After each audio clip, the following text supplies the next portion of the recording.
اور ہمیں اپنی بندگی میں مزہ نہیں آ رہا، اس کا مطلب ہے کیا ہے؟ ہم اس کو اچیومنٹ نہیں سمجھ پا رہے۔ کیوں اچیومنٹ نہیں سمجھ پا رہے؟ اس خدا پر یقین میں تھوڑی سی کمی ہے۔ اچھا، اس کا مطلب کیا ہے؟ میں اپنے بچے سے نہ کہوں تم نماز پڑھو، تم قرآن پڑھو، میں یہ نہ کروں۔ میں سب سے پہلے کیا کروں؟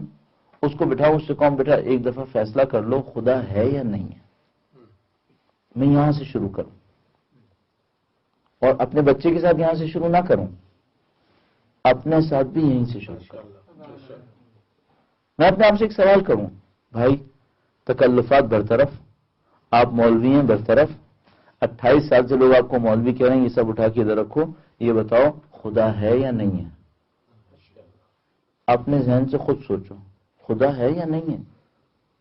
اچھا، آپ کا اندر کا شیطان کہہ سکتا ہے شاید نہ ہو، آپ جواب دیجئے کیوں آپ معتقد ہیں خدا کے؟ آرگومنٹ کیجئے، کون سا آرگومنٹ کیجئے؟ وہ آپ کو شک میں ڈالے گا، آپ شک کا جواب دیجئے۔ وہ آپ سے کہے گا ممکن ہے بغیر خدا کے بن گئی ہوں، جواب دیجئے کیا جواب ہے آپ کے پاس؟ یہ جو آپ اپنے اندر لڑ رہے ہوں گے خدا ہے یا نہیں ہے، اس سے آپ کا یقین بن رہا ہوگا، یہ یقین آپ کو صحیح ویلیوز دے گا۔ ایک واقعہ آپ کی خدمت